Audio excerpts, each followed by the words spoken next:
cooperation. Now I want to welcome Mr. Cohen and thank him for participating in today's hearing. Mr. Cohen, if you would please rise and I will begin to swear you in. Raise your right hand. Do you swear or affirm that the testimony that you are about to give is the whole truth and nothing but the truth, so help you God? Let the record show that the witness answered in the affirmative.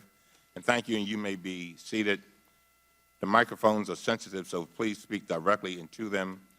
Without objection, your written statement will be made a part of the record. With that, Mr. Cohen, you are now recognized to give an oral presentation of your testimony.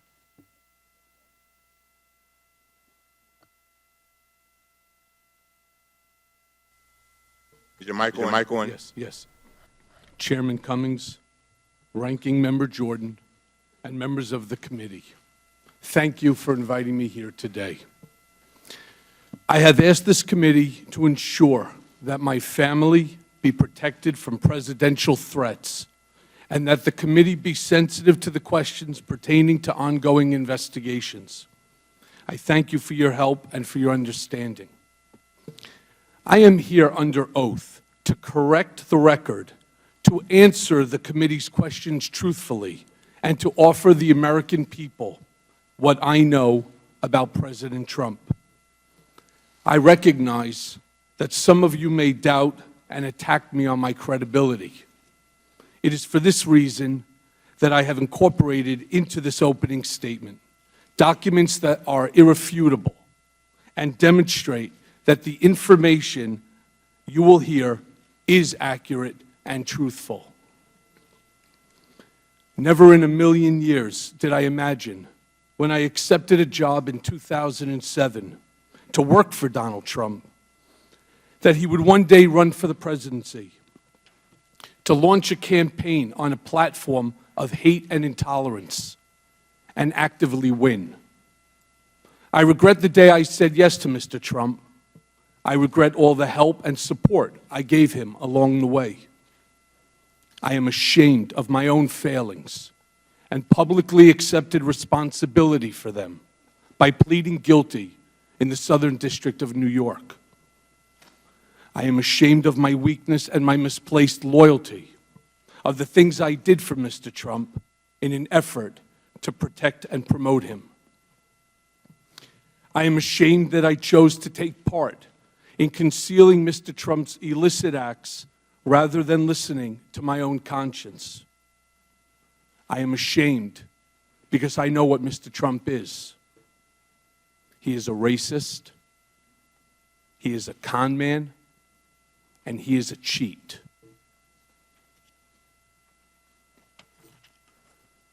He was a presidential candidate who knew that Roger Stone was talking with Julian Assange about a WikiLeaks drop on Democratic National Committee emails. And I will explain each in a few moments. I am providing the committee today with several documents, and these include a copy of a check Mr. Trump wrote from his personal bank account after he became president to reimburse me for the hush money payments I made to cover up his affair with an adult film star and to prevent damage to his campaign.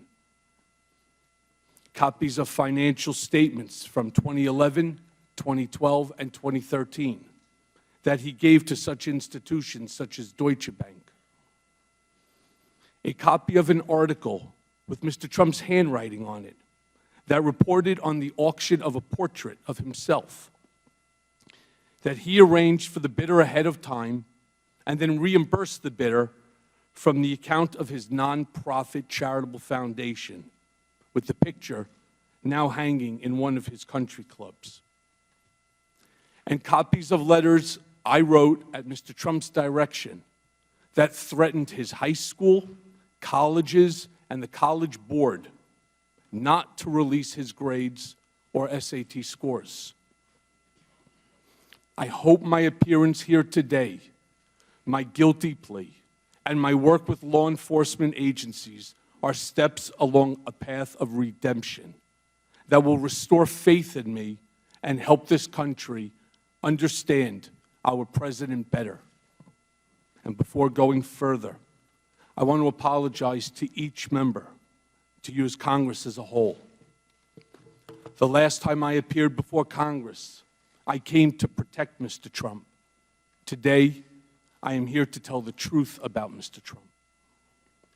I lied to Congress when Mr. Trump stopped negotiating the Moscow Tower project in Russia. I stated that we stopped negotiating in January of 2016. That was false. Our negotiations continued for months later during the campaign. Mr. Trump did not directly tell me to lie to Congress. That's not how he operates.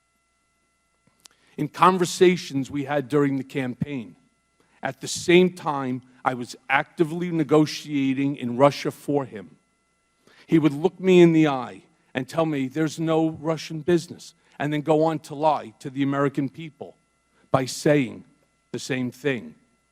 In his way, he was telling me to lie. There were at least a half a dozen times between the Iowa caucus in January of 2016 and the end of June when he would ask me, "How's it going in Russia?" referring to the Moscow Tower project. You need to know that Mr. Trump's personal lawyers reviewed and edited my statement to Congress about the timing of the Moscow Tower negotiations before I gave it. So to be clear, Mr. Trump knew of and directed the Trump-Moscow negotiations throughout the campaign and lied about it.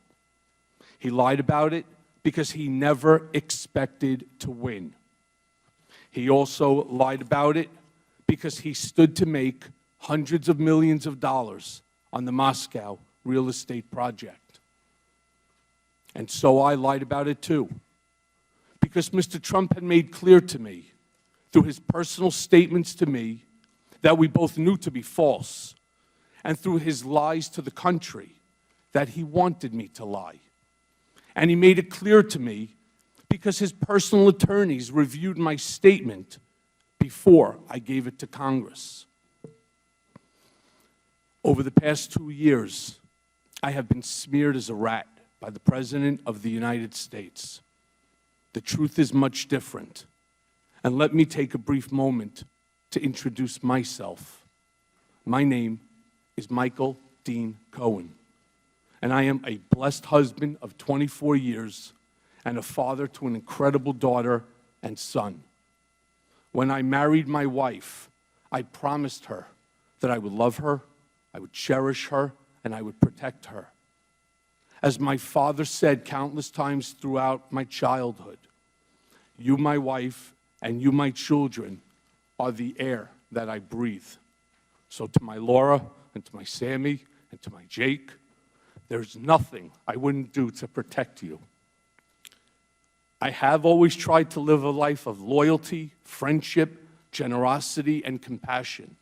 It's qualities my parents ingrained in my siblings and me since childhood. My father survived the Holocaust, thanks to the compassion and selfless acts of others.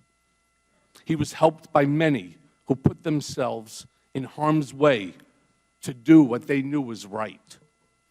And that is why my first instinct has always been to help those in need. And Mom and Dad, I am sorry I let you down.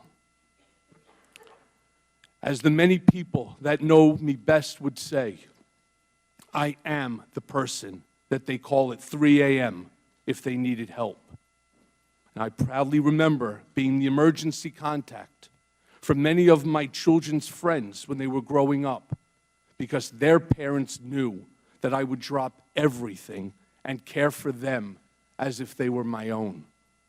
Yet last fall, I pled guilty in federal court to felonies for the benefit of, at the direction of, and in coordination with individual number one. And for the record, individual number one is President Donald J. Trump. It is painful to admit that I was motivated by ambition at times. It is even more painful to admit that many times I ignored my conscience and acted loyal to a man when I should not have. Sitting here today, it seems unbelievable that I was so mesmerized by Donald Trump that I was willing to do things for him that I knew were absolutely wrong. For that reason, I have come here to apologize to my family, to my government, and to the American people. Accordingly, let me now tell you about Mr. Trump. I got to know him very well, working very closely with him for more than 10 years as his executive vice president and special counsel, and then as personal attorney when he became president.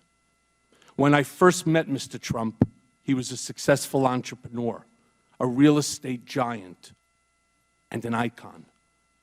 Being around Mr. Trump was intoxicating. When you were in his presence, you felt like you were involved in something greater than yourself, that you were somehow changing the world. I wound up touting the Trump narrative for over a decade. That was my job. Always stay on message. Always defend. It monopolized my life. At first, I worked mostly on real estate developments and other business transactions. Shortly thereafter, Mr. Trump brought me into his personal life and private dealings. Over time, I saw his true character revealed. Mr. Trump is an enigma. He is complicated, as am I. He is both good and bad, as do we all. But the bad far outweighs the good.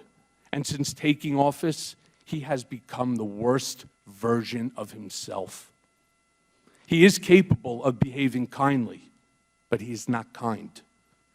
He is capable of committing acts of generosity, but he is not generous. He is capable of being loyal, but he is fundamentally disloyal. Donald Trump is a man who ran for office to make his brand great, not to make our country great. He had no desire or intention to lead this nation, only to market himself and to build his wealth and power. Mr. Trump would often say this campaign was going to be the greatest infomercial in political history. He never expected to win the primary. He never expected to win the general election. The campaign, for him, was always a marketing opportunity. I knew early on in my work for Mr. Trump that he would direct me to lie to further his business interests. And I am ashamed to say that when it was for a real estate mogul in the private sector, I considered it trivial. As the president, I consider it significant and dangerous. But in the mix, lying for Mr. Trump was normalized, and no one around him questioned it. In fairness, no one around him today questions it either. A lot of people have asked me about whether Mr. Trump knew about the release of the hacked documents, the Democratic National Committee emails, ahead of time. And the answer is yes. As I earlier stated, Mr. Trump knew from Roger Stone in advance about the WikiLeaks drop of emails. In July of 2016, days before the Democratic convention, I was in Mr. Trump's office when his secretary announced that Roger Stone was on the phone. Mr. Trump put Mr. Stone on the speakerphone. Mr. Stone told Mr. Trump that he had just gotten off the phone with Julian Assange, and that Mr. Assange told Mr. Stone that within a couple of days, there would be a massive dump of emails that would damage Hillary Clinton's campaign. Mr. Trump responded by stating to the effect, "Wouldn't that be great?" Mr. Trump is a racist. The country has seen Mr. Trump court white supremacists and bigots. You have heard him call poorer countries shitholes. In private, he is even worse. He once asked me if I could name a country run by a black person that wasn't a shithole. This was when Barack Obama was President of the United States.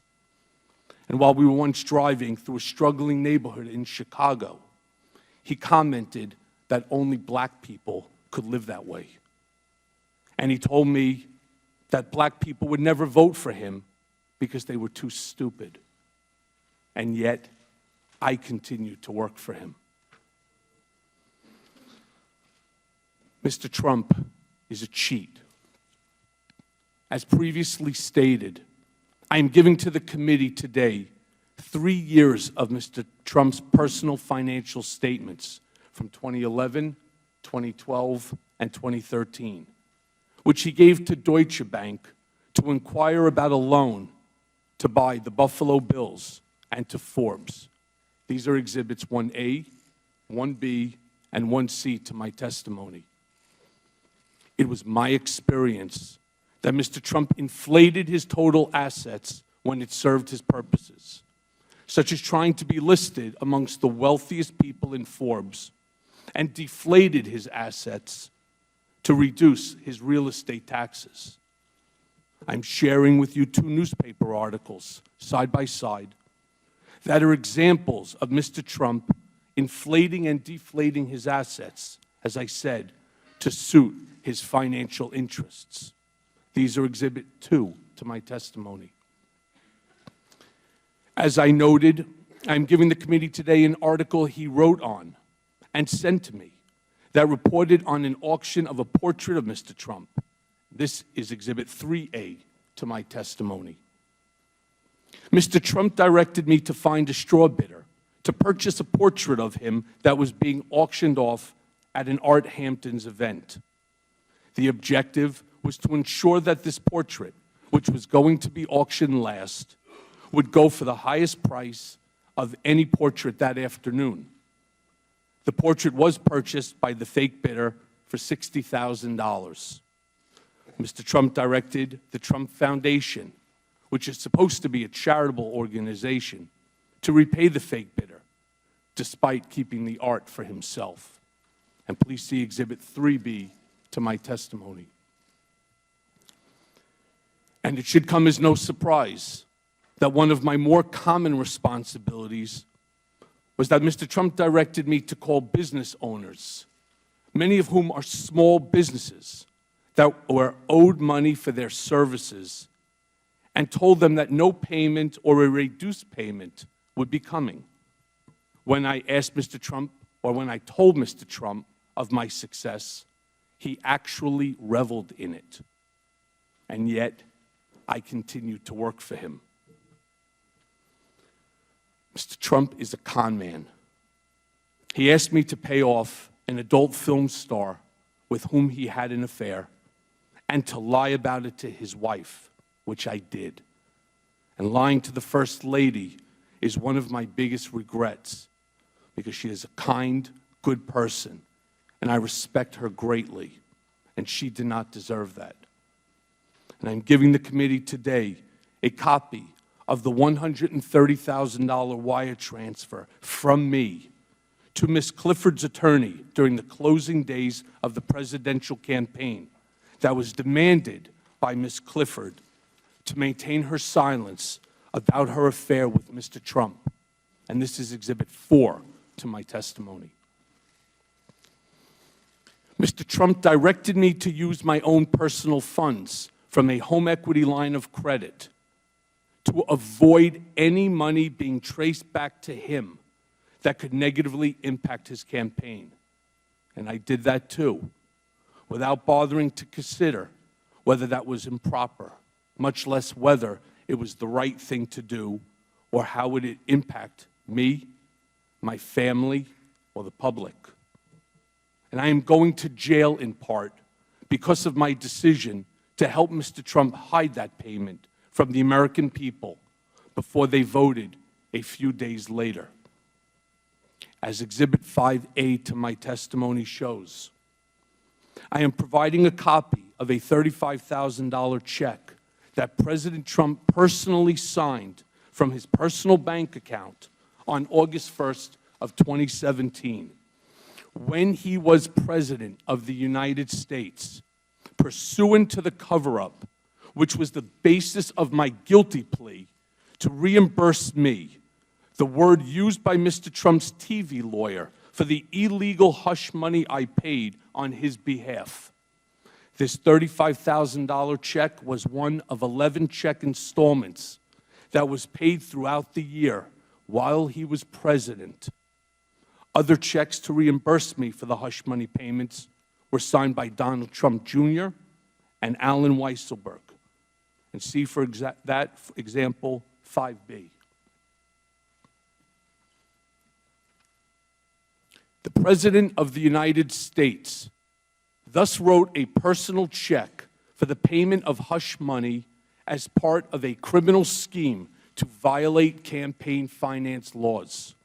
And you can find the details of that scheme directed by Mr. Trump in the pleadings in the U.S. District Court for the Southern District of New York. So picture this scene. In February of 2017, 1 month into his presidency, I'm visiting President Trump in the Oval Office for the first time, and it's truly awe-inspiring. He's showing me all around and pointing to different paintings, and he says to me something to the effect of, "Don't worry, Michael, your January and February reimbursement checks are coming." They were FedExed from New York, and it takes a while for that to get through the White House system. As he promised, I received the first check for the reimbursement of $70,000 not long thereafter. When I say con man, I'm talking about a man who declares himself brilliant, but directed me to threaten his high school, his colleges, and the college board to never release his grades or SAT scores. As I mentioned, I'm giving the committee today copies of a letter I sent at Mr. Trump's direction threatening these schools with civil and criminal actions if Mr. Trump's grades or SAT scores were ever disclosed without his permission. And these are under Exhibit 6. The irony wasn't lost on me at the time that Mr. Trump, in 2011, had strongly criticized President Obama for not releasing his grades. As you can see in Exhibit 7, Mr. Trump declared, "Let him show his records," after calling President Obama a terrible student. The sad fact is that I never heard Mr. Trump say anything in private that led me to believe he loved our nation or wanted to make it better. In fact, he did the opposite. When telling me in 2008 or 2009 that he was cutting employees' salaries in half, including mine, he showed me what he claimed was a $10 million IRS tax refund. And he said that he could not believe how stupid the government was for giving someone like him that much money back. During the campaign, Mr. Trump said that he did not consider Vietnam veteran and prisoner of war Senator John McCain to be a hero because he likes people who weren't captured. At the same time, Mr. Trump tasked me to handle the negative press surrounding his medical deferment from the Vietnam draft. Mr. Trump claimed it was because of a bone spur, but when I asked for medical records, he gave me none and said that there was no surgery. He told me not to answer the specific questions by reporters, but rather offer simply the fact that he received a medical deferment. He finished the conversation with the following comment: "You think I'm stupid? I'm not going to Vietnam." And I find it ironic, Mr. President, that you are in Vietnam right now. And yet, I continue to work for him. Questions have been raised about whether I know of direct evidence that Mr. Trump or his campaign colluded with Russia. I do not. And I want to be clear, but I have my suspicions. Sometime in the summer of 2017, I read all over the media that there had been a meeting in Trump Tower in June of 2016 involving Don Jr. and others from the campaign with Russians, including a representative of the Russian government, and an email setting up the meeting with the subject line, "Dirt on Hillary Clinton." And something clicked in my mind. I remembered being in a room with Mr. Trump, probably in early June of 2016, when something peculiar happened. Don Trump Jr. came into the room and walked behind his father's desk, which in and of itself was unusual. People didn't just walk behind Mr. Trump's desk to talk to him. And I recall Don Jr. leaning over to his father and speaking in a low voice, which I could clearly hear, and saying, "The meeting is all set." And I remember Mr. Trump saying, "Okay, good, let me know." What struck me as I looked back and thought about the exchange between Don Jr. and his father was, first, that Mr. Trump had frequently told me and others that his son Don Jr. had the worst judgment of anyone in the world, and also that Don Jr. would never set up any meeting of significance alone, and certainly not without checking with his father. I also knew that nothing went on in Trump world, especially the campaign, without Mr. Trump's knowledge and approval.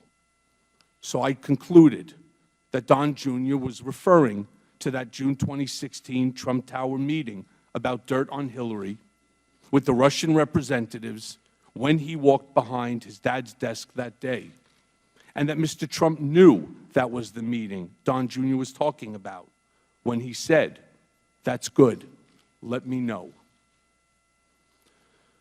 Over the past year or so, I have done some real soul searching, and I see now that my ambition and the intoxication of Trump power had much to do with the bad decisions, in part, that I made. And to you, Chairman Cummings and Ranking Member Jordan, and the other members of this committee, and the members of the House and Senate, I am sorry for my lies and for lying to Congress. And to our nation, I am sorry for actively working to hide from you the truth about Mr. Trump when you needed it most. For those who question my motives for being here today, I understand. I have lied, but I am not a liar. And I have done bad things, but I am not a bad man. I have fixed things, but I am no longer your fixer, Mr. Trump. And I am going to prison and have shattered the safety and security that I tried so hard to provide for my family. My testimony certainly does not diminish the pain that I have caused my family and my friends. Nothing can do that. And I have never asked for, nor would I accept, a pardon from President Trump. And by coming today, I have caused my family to be the target of personal, scurrilous attacks by the President and his lawyer, trying to intimidate me from appearing before this panel.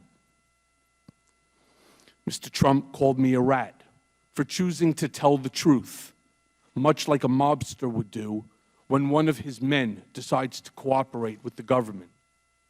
And as Exhibit 8 shows, I have provided the committee with copies of tweets that Mr. Trump posted, attacking me and my family. And only someone burying his head in the sand would not recognize them for what they are. It's encouragement to someone to do harm to me and my family. I never imagined that he would engage in vicious, false attacks on my family and unleash his TV lawyer to do the same. And I hope this committee and all members of Congress on both sides of the aisle make it clear that as a nation, we should not tolerate attempts to intimidate witnesses before Congress, and attacks on family are out of bounds and not acceptable. And I wish to especially thank Speaker Pelosi for her statements, and it's Exhibit 9, to protect this institution and me, and the chairman of the House Permanent Select Committee on Intelligence, Adam Schiff, and you, Chairman Cummings, for likewise defending the institution and my family against the attacks by Mr. Trump, and also the many Republicans who have admonished the President as well. I am not a perfect man. I have done things I am not proud of, and I will live with the consequences of my actions for the rest of my life. But today, I get to decide the example that I set for my children and how I attempt to change how history will remember me. I may not be able to change the past, but I can do right by the American people here today. And I thank you for your attention, and I'm happy to answer the committee's questions. Thank you very much, Mr. Cohen. I now recognize myself. Mr. Cohen, before I start, I want to make sure you really understand something. You have admitted lying to Congress, to this very body, and now you're going to prison for it. Do you, Mr. Cohen, recognize the gravity of your offenses? You are a lawyer, right? As of yesterday, I am no longer a lawyer. I have lost my law license, amongst other things. But you understand the gravity of this moment. I most certainly do, Mr. Chairman. I want you to really hear this, Mr. Cohen. We will not tolerate lying to this Congress by anybody.